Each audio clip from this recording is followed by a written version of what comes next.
오늘 함께 나눌 하나님의 말씀은 신약성경 빌립보서 2장 12절에서 18절까지 말씀입니다. 빌립보서 2장 12절에서 18절 말씀 한 절씩 교독하는데 제가 먼저 12절 읽고 18절은 함께 읽겠습니다. 그러므로 나의 사랑하는 자들아, 너희가 나 있을 때뿐 아니라 더욱 지금 나 없을 때에도 항상 복종하여 두렵고 떨림으로 너희 구원을 이루라. 너희 안에서 행하시는 이는 하나님이시니 자기의 기쁘신 뜻을 위하여 너희에게 소원을 두고 행하게 하시나니, 모든 일을 원망과 시비가 없이 하라. 이는 너희가 흠이 없고 순전하여 어그러지고 거스르는 세대 가운데서 하나님의 흠 없는 자녀로 세상에서 그들 가운데 빛들로 나타내며, 생명의 말씀을 밝혀 나의 다름질이 헛되지 아니하고 수고도 헛되지 아니하므로 그리스도의 날에 내가 자랑할 것이 있게 하려 함이라. 만일 너의 믿음의 재물과 섬김 위에 내가 나를 전제로 드릴지라도 나는 기뻐하고 너희 무리와 함께 기뻐하리니, 이와 같이 너희도 기뻐하고 나와 함께 기뻐하라. 아멘. 아멘. 저와 여러분들은 예수님을 믿고 하나님의 자녀가 되었습니다. 오늘 본문의 말씀에 보면 바울은 예수님 믿고 하나님의 자녀가 된 저와 여러분들이 이루어 가야 할 또 다른 차원의 구원이 있다라고 그렇게 이야기합니다. 여기서 이루어 가야 할 이 구원이라고 하는 것은 예수 믿은 뒤에 우리의 신앙의 생활을 가리킵니다. 우리의 신앙생활, 우리의 믿음 생활을 가리키는 것이죠. 이 이루어 가야 하는 이 신앙의 삶, 이것을 우리는 다른 표현으로 성화의 삶이라고도 그렇게 표현합니다. 그러니까 예수님 믿고 그 뒤에 우리의 신앙생활은 무슨 생활이라고요? 성화의 생활, 성화의 삶이라는 거죠. 이 성화의 삶이라고 하는 것은 개인적인 일이면서 동시에 교회 공동체가 함께 이루어 가야 하는 공동체적인 일입니다. 우리 교회가 어떻게 변화되고 어떻게 성장하고 성숙해 갈 수 있을까? 그것은 무엇과 직결되어 있을까요? 다름 아니라 지금 이 자리에 계신, 또 지금 예배하고 계신 여러분 한 분 한 분의 변화와 성숙에 직결되어 있다는 거죠. 그러므로 저와 여러분들이 하나님 앞에서 정말 이 믿음의 삶, 주님 앞에 가는 그 순간까지 이 신앙의 삶을 잘 사는 것이 우리 선한교회의 공동체 영적인 부흥과 연결되어 있는 줄로 믿습니다. 오늘 이 말씀을 통해서 사도 바울은 우리 개인적이면서 또한 공동체적으로 이루어가야 할 이 구원, 성화의 삶, 신앙생활을 어떻게 해야 하는가에 대한 중요한 권면을 하고 있습니다. 오늘 본문을 통해서 두 가지를 여러분들과 함께 나누게 될 텐데, 이 빌립보 교회를 향한 이 사도 바울의 이 간절한 이 권면의 메시지를 통해서 저와 여러분들의 신앙생활, 우리의 성화의 삶에 중요한 지침으로 삼는 은혜가 있으시기를 바랍니다. 첫 번째는요, 우리가 어떻게 신앙생활 잘 할까? 우리가 어떻게 이 성화의 과정을 잘 지나갈 수 있을까? 첫 번째는 오늘 말씀 12절처럼 항상 복종하여 두렵고 떨림으로 우리의 신앙생활을 하는 겁니다. 첫 번째는 뭐라고요? 두렵고 떨림으로 신앙생활을 하는 거예요. 여기서 이 말하는 구원이라고 하는 것은 제가 조금 전에 말씀드린 것처럼 예수 믿고 구원받는, 우리가 흔히 칭의라고 그렇게 표현하잖아요. 예수님 믿을 때 우리에게 주어지는, 하나님의 은혜로 주어지는 그 영원한 구원, 칭의적인 의미에서의 이 구원을 가리킨다기보다는 예수 믿은 사람들이 그 이후에 이루어 가야 할, 교회 공동체 안에서 함께 이루어 가야 할 공동체적인 성화에 초점을 맞춘 바로 그 표현이 오늘 본문 12절에 너희 구원을 이루라 라고 하는 이 말씀의 뜻입니다. 오늘 본문에서 교회가 함께 이루어 가야 할 이 공동체적인 이 성화의 과정, 이것은 당연히 저와 여러분들이 성실한 신앙인, 하나님 앞에서 온전한 그리스도인으로 살아간다는 전제가 반드시 있어야 하는 거예요. 우리가 신앙생활 잘 하지 않는데, 우리가 개인의 경건의 삶을 잘 살고 있지 못하는 상황에서 우리 교회 공동체가 어떻게 하나님 앞에서 그런 성화의 삶, 하나님 기뻐하시는 삶을 살 수 있겠습니까? 그렇죠? 그래서 저와 여러분들의 개인적인 경건의 삶이 너무 중요한 것을 다시 한번 말씀드려요. 여기서 구원을 이루라고 사도 바울은 이야기합니다. 구원을 이루라. 여기 구원을 이루라라고 하는 이 단어는 그 말씀 의미처럼 명령형으로 주어졌어요. 그 현재적인 명령형으로 주어졌는데 이 행위가 계속되어야 한다는 거죠. 그리고 반드시 이루어져야 한다는 것을 의미해요. 지속적으로 이루어져야 하고 반드시 이루어져야 하는 것이 바로 구원이라는 것이죠. 이 교회 공동체가 온전하게 세워지도록 하는 것, 이것이 저와 여러분들에게 주어진 책임입니다. 우리 선한교회가 하나님이 기뻐하시는 교회의 모습으로 날로 날로 새로워지는 것, 이것이 저와 여러분들에게 주어진 임무인 줄로 믿습니다. 자, 그러기 위해서는요, 우리가 뭐 해야 할까요? 아까도 말씀드렸지만 우리의 매일의 삶 속에서 늘 주님과의 깊은 관계 속에서 살아가야 돼요. 우리 주님과의 깊은 교제 속에서 살아가지 않고서는 우리가 우리 교회에 주어진 하나님께서 원하시는 그런 교회의 모습으로 나아가는 것이 어렵다는 것이죠. 그러므로 저와 여러분들은 개인의 영적 성숙에 힘쓰는 성도가 되기를 바랍니다. 영적인 성숙에 힘쓰셔야 돼요. 사도 바울이 고린도전서 3장에 보면 이 고린도 교회가 크고 작은 여러 문제들을 가지고 있었거든요. 이 고린도 교회 안에 특별히 큰 문제는 사람들이 그룹을 나누고 파당을 나누어서 말도 안 되는 이야기들을 만들어내어 교회에 흠집을 내는 거였어요. 사람들끼리 서로 시기하고 질투하고 때로는 법적으로 분쟁을 일으키고 소송을 하는 등 이 고린도 교회 안에 크고 작은 영적인 문제들이 참 많았습니다. 그래서 이 고린도전서 3장에 보면 사도 바울이 교회 안에 들어와서 그릇된 사상을 퍼뜨리는 사람들, 이기적인 자기 욕망을 추구하려고 하는 사람들, 비윤리적인 행위로 교회 질서를 어지럽히는 사람들, 그 사람들을 향해서 경고하고 있어요. 이 말씀은 이렇게 우리에게 이야기합니다. 누구든지 하나님의 성전을 더럽히면 하나님이 그 사람을 멸하시리라. 이 고린도전서 3장 17절에서 바울이 경고한 말씀이에요. 우리가 교회를 세운다, 우리가 교회를 하나님이 기뻐하시는 모습으로 함께 세워간다고 하는 그 의미가 무엇인지 우리는 굉장히 조심 있게 살펴야 합니다. 그러므로 저와 여러분들은 오늘 바울의 권면과 같이 이 신앙 공동체의 교회를 섬겨가고 세워갈 때 반드시 두렵고 떨리는 마음으로 섬겨가야 합니다. 이 두렵고 떨림이라고 하는 이 표현은요, 우리가 하나님 앞에서 우리의 믿음의 삶을 살아가야 한다는 뜻이에요. 하나님 앞에서 코람데오라고 하는 표현 여러분 아시잖아요. 하나님 앞에서 신전의식, 하나님을 인식하고 진지하게 하나님 앞에서 하나님을 경외하는 자세로 우리의 믿음의 삶을 살아가야 한다는 것이죠. 개인적으로 뿐만 아니라 우리 교회 공동체가 더불어 이와 같은 삶을 살아가야 할 줄로 믿습니다. 그러므로 우리는 날마다 우리의 이기적인 욕망, 우리의 자기 중심적인 모든 행동을 철저히 십자가 앞에 내려놓는 삶을 살아야 합니다. 그러지 않고서는 우리가 하나님을 인식하고 하나님 앞에서 진지하게 신앙의 삶을 살아갈 수 없기 때문에 그렇습니다.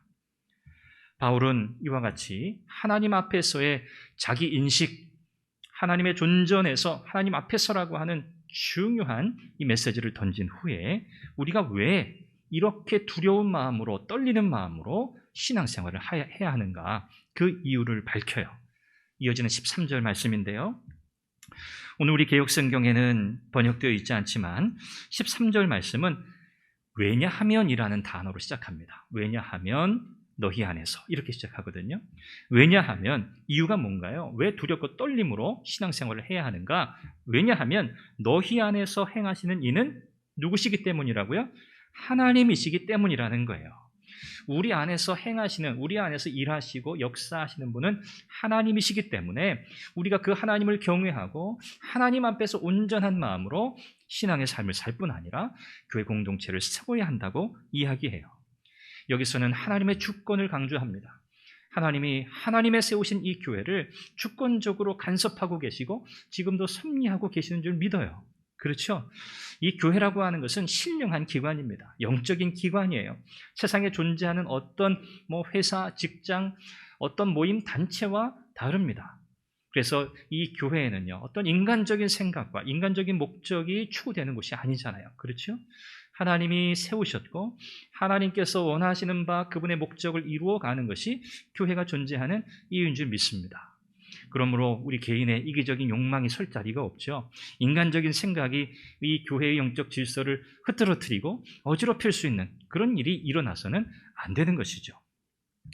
바울은 오늘 이 교회를 바라보면서, 빌립보 교회를 바라보면서 우리가 왜 이와 같은 신앙의 삶을 살 것인가, 그 이유의 첫 번째 근거를 하나님의 주권의 강조를 함으로 우리에게 이야기해요.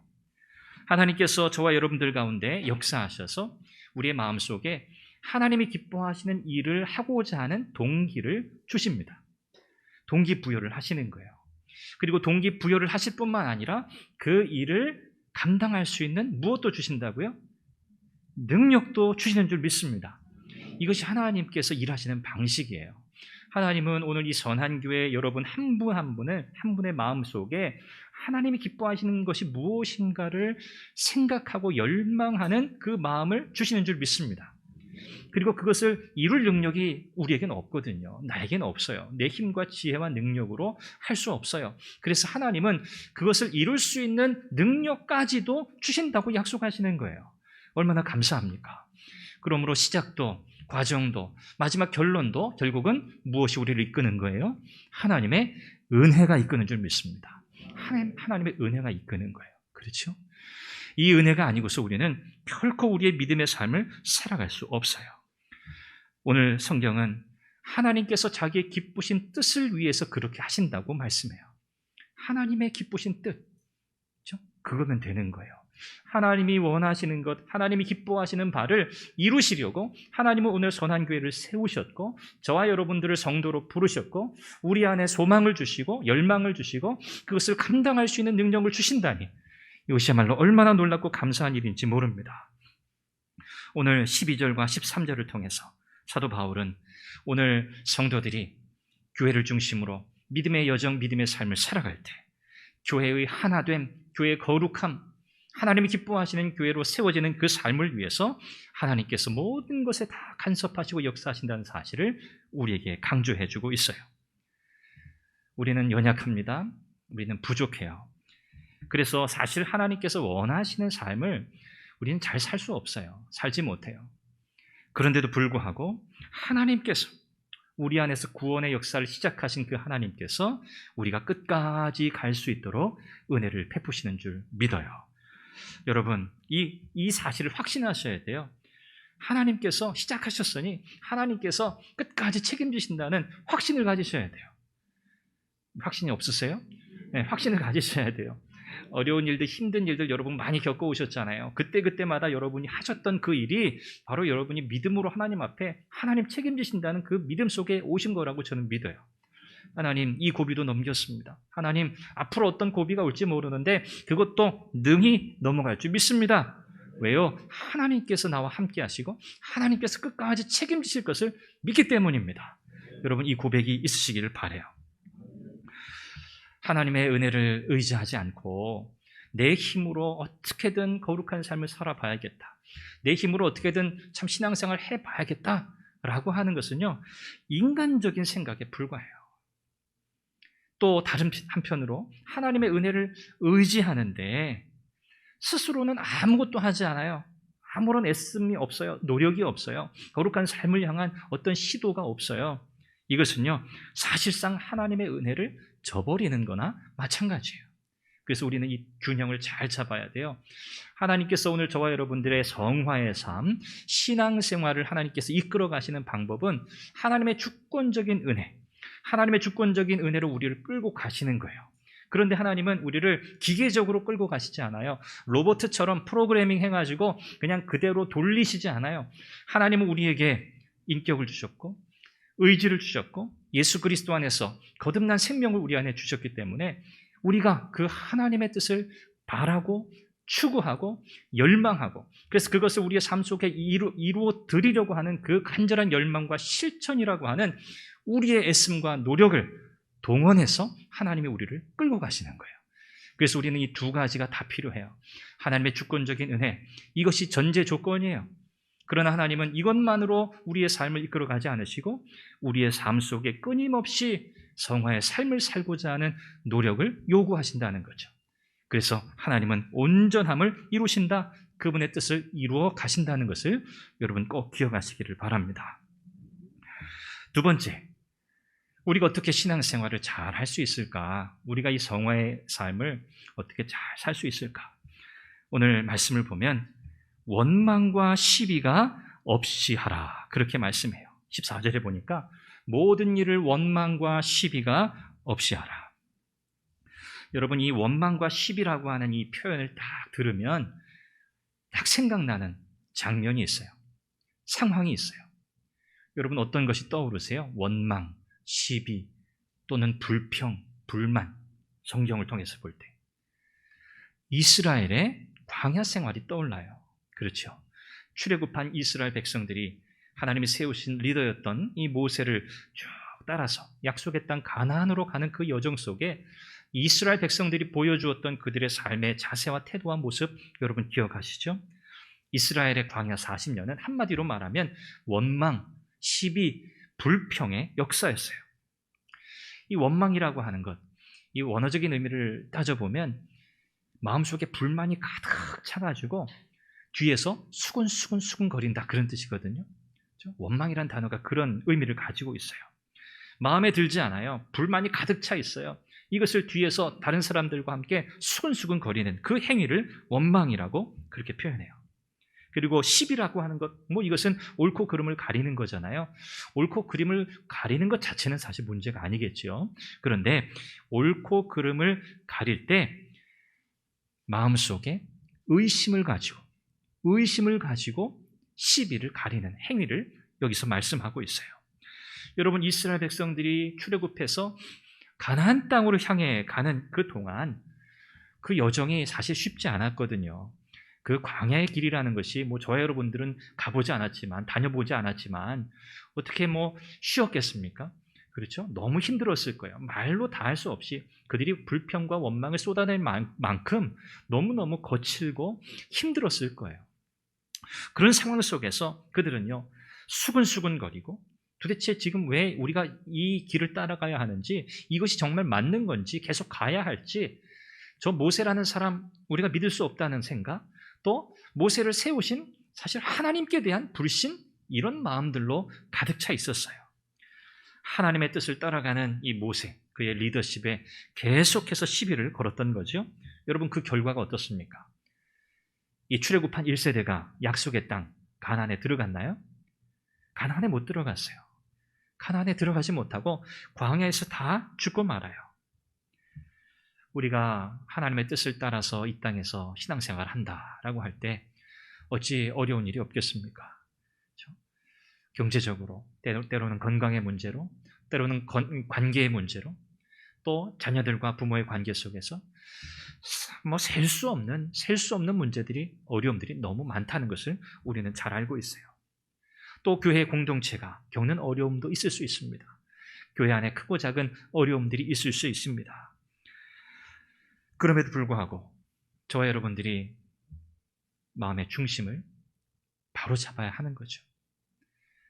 원망이나 시비, 앞에서 이끌어가고 있는, 하나님의 말씀을 따라 이끌어가고 있는 그 리더가 정직하게 하나님 앞에서 이끌어가고 있다면 그 일에 대해서 우리는 즐거움으로 따라가야 할 의무가 있는 것이죠. 앞에 가는 목사가, 리더가 말도 안 되는 이야기를 하고 이단적인 가르침들을 이야기하고, 그건 당연히 따라갈 수 없는 거죠. 당연히 거부해야 하는 것이죠. 그러나 이것이 하나님의 말씀이 분명하구나, 이건 하나님의 뜻이야 라고 분명하게 확인된 일에 대해서는 어떻게 가야 하는 거예요? 즐거움으로 따라가야 하는 거예요. 그렇죠?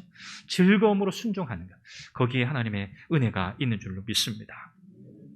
여러분, 어떤 상황에서라도 하나님의 신실하심을 의심하지 마세요. 그렇죠? 사람은 믿을 수 없어요. 그렇죠? 아무리 믿는 사람이라도 사람은요, 어느 순간에 자기의 유익, 자기 중심적으로 사실 기울 수밖에 없어요. 그러나 우리 하나님은 그렇지 않으시죠? 우리 하나님은 항상 신실하세요. 그분은 변함이 없으세요. 그분이 하신 약속을 반드시 이루시는 분이세요. 그러므로 하나님의 신실하심을 의심하면서 교회 안에 다툼이나 시기나 갈등을 일으켜서는 절대 안 되는 거죠. 그러면 교회가 무너지게 돼 있어요. 어떤 것이든 상관없어요. 문제, 갈등이라고 하는 것은 우리의 상황을 늘 지배하거든요. 그렇죠? 문제, 어떤 상황, 여러분 그것 때문에 하루 종일 아무 일도 못한 그런 경험들이 많이 있으시잖아요. 가정에 어떤 일이 있을 때, 또 개인적인 어떤 염려가 있을 때 그 생각에 사로잡혀서 일을 잘 하지 못하는 그런 상황들이 여러 번 있었다는 것을 여러분은 잘 알고 계실 거예요. 여러분, 항상 우리가 가지고 있는 어떤 어려움과 갈등과 문제가 우리의 마음과 생각을 지배하지 못하도록 여러분 믿음 위에 굳게 서시기를 바랍니다. 그래서 바울은 빌립보서 2장 3절 4절 말씀에 보면 아무 일에든지 다툼이나 허영으로 하지 말고 오직 겸손한 마음으로 각각 자기보다 남을 낮게 여기고 각각 자기 일을 돌볼 뿐더러 또한 각각 다른 사람들의 일을 돌보라, 이렇게 권면하고 있어요.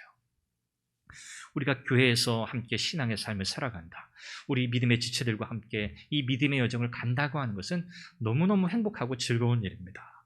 그런데 이 신앙의 여정을 함께 가는 이 상황 속에서 우리가 맞닥뜨릴 수 있는 문제들이 너무 많기 때문에 오늘 바울은 이 말씀으로 우리에게 권면하고 있는 거예요. 아무 일에든지, 어떤 일이라도, 그런 뜻이죠. 어떤 일이라도 다툼이나 허영을 앞세우지 말라는 거예요. 다툼이라고 하는 것, 허영이라고 하는 것, 이것은 둘 다 자기 자신의 욕망에 사로잡힌 상태를 가리킵니다. 나 중심적이고 내가 원하는 것들을 드러내고 내세우려고 하는 그런 모습을 가리키는 것이 바로 다툼이나 허영이에요. 이것에 사로잡히면 어떻게 되겠어요? 자기가 하고 싶은 대로만 해야 되는 거죠. 자기가 원하는 대로 되지 않으면 화가 나고, 그렇죠? 관계가 끊어지고 문제가 생기는 거죠. 그래서 오늘 바울은 빌립보서 2장 전체적인 맥락 속에서, 문맥 속에서 특별히 겸손을 강조합니다. 겸손, 오직 겸손함으로 다른 지체들을 살피라는 거예요. 오직 겸손함으로. 이 겸손이라고 하는 것은 그냥 이 현실적으로, 그냥 나 자신을 현실적으로 이렇게 상대적으로 보면서 나를 평가절하하는 게 그게 겸손이 아니에요. 나는 이런 자격이 없어. 나는 경제력도 없어.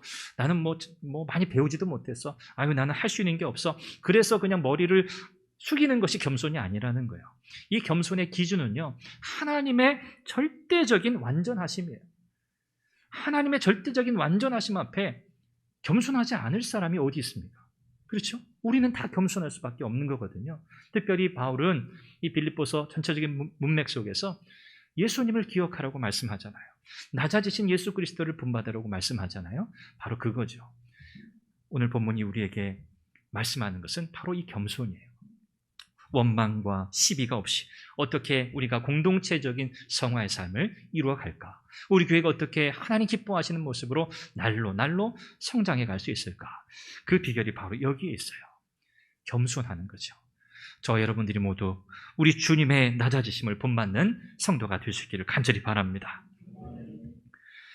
이 모든 일을 원망과 시비가 없이 해야 한다라고 하는 이 두 번째 이야기 권면을 하면서 두 가지 이유가 있다고 밝힙니다. 왜 우리가 원망과 시비가 없이 신앙의 삶을 살아야 하는가? 첫 번째는 14절에 보니까 어그러지고 거스리는 세대 가운데 하나님의 흠없는 자녀가 되기 위해서요. 자, 어그러지고 거스리는 세대, 이것은 당시 시대적 상황을 가리키는데 오늘날 우리가 마주한 이 시대와 별로 다르지 않아요. 이 시대, 예수님은 당시 그 시대를 가리켜서 마태복음에 보니까 음란하고 패역한 세대다, 그렇게 말씀하셨어요. 그렇죠? 구부러지고 어그러지고 빗나가고 타락한 시대, 그 시대 속에서 저와 여러분들이 어떻게 해요? 하나님의 자녀는 자녀인데 어떤 자녀로? 흠없는 자녀가 되어야 한다는 거예요. 하나님의 흠없는 자녀. 바울은 이 중요한 이유를 우리에게 이야기해요. 이 악한 시대 속에서 하나님의 백성들이 어떻게 살아가야 할지를 가리키는 거죠. 하나님의 자녀된 저와 여러분들은 흠없는, 곧 거룩한 삶을 살아야 하는 줄로 믿습니다. 순결한 삶을 사는 거죠. 하나님 앞에서 날마다 예수 그리스도의 십자가 보혈의 능력을 힘입고 덧입고 그 은혜 가운데서 철저하게 자신을 부인하면서 십자가의 능력에 이끌리고 하나님의 은혜에 사로잡혀 살아가는 거룩한 하나님의 백성으로 살아가는 것, 이것이 목적이에요. 이유예요. 성도의 거룩한 삶이라고 하는 것은요, 세상에 보여줄 수 있는, 하나님께서 세상에 보여주실 수 있는 완전한 모델이에요. 최고의 모델이에요. 성도가, 하나님의 백성들이 이 세상을 어떻게 살아가느냐, 음란하고 패역한 세대, 악한 시대를 어떻게 살아가느냐를 세상이 바라보면서 우리의 모습을 통해서 우리가 살아야 할 모습이 저거구나, 우리가 따라야 할 모델이 저런 삶이구나 라고 깨닫게 된다는 것이죠. 오늘 저와 여러분들의 거룩한 삶은 이 악한 이 시대에, 구부러지고 비틀어진 이 시대에 온전한 모델이 될 수 있기를 바랍니다. 이것이 바로 어두운 세상을 밝히는 빛된 삶을 사는 것이고요, 여기에 교회의 선교적인 사명이 있는 거예요. 우리가 어떻게 복음을 전할까? 우리가 어떻게 전도할까? 우리가 참 많이 고민하고 기도하고 지금까지 해왔잖아요.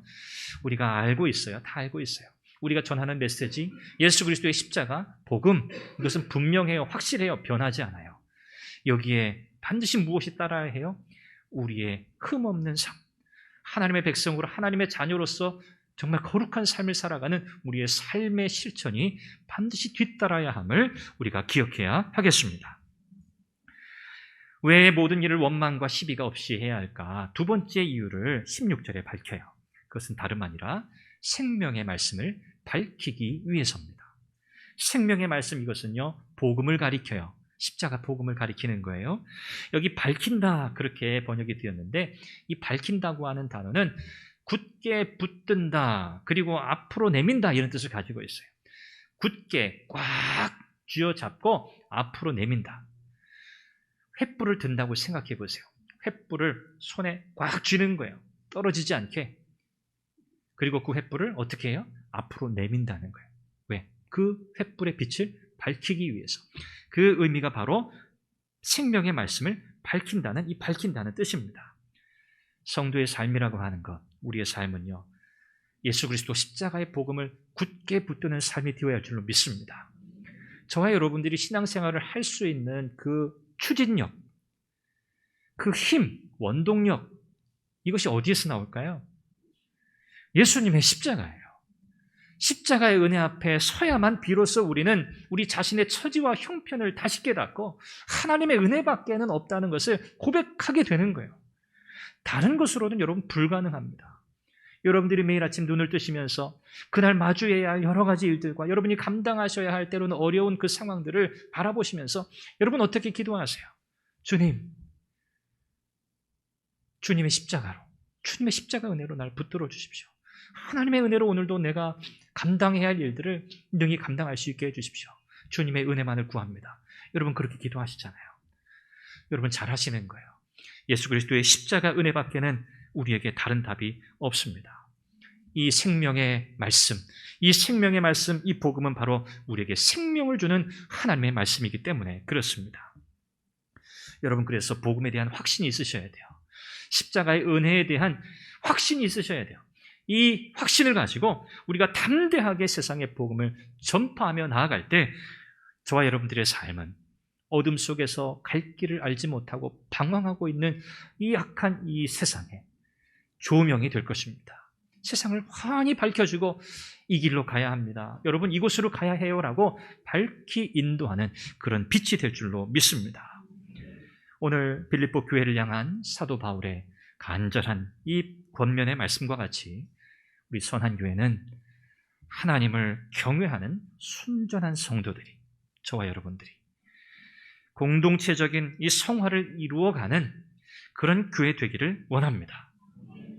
원망과 시비가 없이 하나님 앞에서 코람데오라고 하는 분명한 하나님의 주권을 인정하는 그 신전의식을 가지고 겸손한 마음, 우리 주님을 닮은 그 낮아지신 그 겸손한 마음으로 우리 지체들을 진실하게 사랑하고 그들을 용납하고 위로하고 권면해 나가면서 정말 이 시대에 우리에게 주신 사명, 이 복음의 광채, 이 생명의 말씀, 이 생명의 빛을 세상에 힘있게 밝히는 복된 교회 될 수 있기를 간절히 원합니다. 하나님이 저와 여러분들의 삶을 그렇게 사용해 주시기를 원합니다. 우리 같이 함께 기도하겠습니다. 한 목소리로 기도하지요. 우리의 신앙생활 어떻게 해 나가야 할까? 두렵고 떨리는 마음으로 해야겠다. 하나님 앞에서 겸손한 자세로 해야겠다. 늘 영적인 삶에 힘써야겠구나. 우리 안에서 주권적으로 일하시는 하나님의 주권을 여러분 의지하시고 날마다 우리에게 은혜를 베푸시고 능력을 주시는 하나님을 의지하시기를 바랍니다. 원망과 시비가 없이 하라고 하셨어요. 하나님, 내가 주님의 교회를 진실함으로, 기쁨으로, 감사함으로 겸손하게 잘 섬기게 해주세요. 주님 오시는 그때까지 우리 선한 교회가 그런 교회 되게 해달라고, 나를 그렇게 하나님 사용해달라고, 그런 성도 되게 해달라고 우리 한번 같이 기도하겠습니다. 자비하신 아버지 하나님, 우리와 사랑을 감사합니다. 하나님께서 오늘도 주의 말씀을 통해서 하나님, 우리가 어떻게 우리의 신앙의 삶, 이 성화의 이 여정을 가야 할지를 말씀을 통해 교훈하시니 감사합니다. 아버지 하나님, 두렵고 떨림으로 이 길을 가야겠습니다. 원망과 시비가 없이 이 길을 가야겠습니다. 하나님의 흠없는 자녀로 세상에 드러나야 하기 때문입니다. 생명의 말씀 복음의 능력을 이 세상 가운데 힘있게 비추어야 하기 때문입니다. 아버지 하나님, 우리 교회가 하나님 이 시대에 정말 하나님께서 기뻐하시는 교회로, 하나님께서 정말 칭찬하시는 교회로, 복음의 역사를 힘있게 이루어가는 교회로 세워지게 하여 주시옵소서. 자비하신 아버지 하나님, 오늘도 성도들의 삶을 붙들어 주옵소서. 한 사람 한 사람 하나님의 능력의 손으로 붙드시고 주의 권능의 손으로 만지셔서 하나님, 정말 하나님의 자녀와 같이 하나님 성도의 삶을 살아갈 수 있도록 은혜를 주옵소서. 주께서 역사하시고 새롭게 하시고 힘있게 세우실 줄 믿습니다.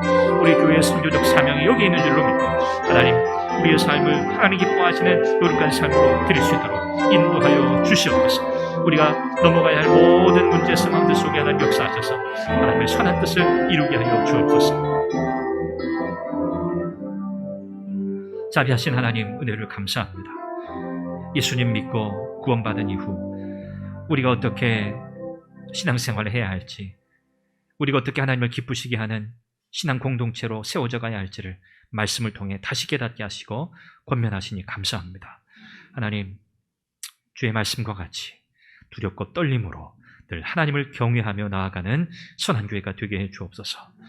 하나님, 어떤 상황 속에서라도 주님의 낮아지심을 기억하며 겸손하게 교회를 섬기고 지체들을 사랑하는 우리가 되게 해 주옵소서. 우리가 하나님의 흠없는 자녀로 세상 가운데 나타나고 그로 말미암아 생명의 말씀 복음의 능력을 세상에 힘있게 증거하기 위해서 우리는 이와 같은 신앙의 삶을 살아야겠습니다. 성령 하나님, 역사하시고 도우시고 새롭게 해 주옵소서. 오늘도 사랑하는 성도들, 하나님의 말씀 앞에 믿음으로 아멘으로 화답하며 나아가오니 하나님, 우리의 삶 속에 역사하시는 하나님의 능력을 경험케 해 주옵소서. 예수님의 이름으로 기도합니다. 아멘.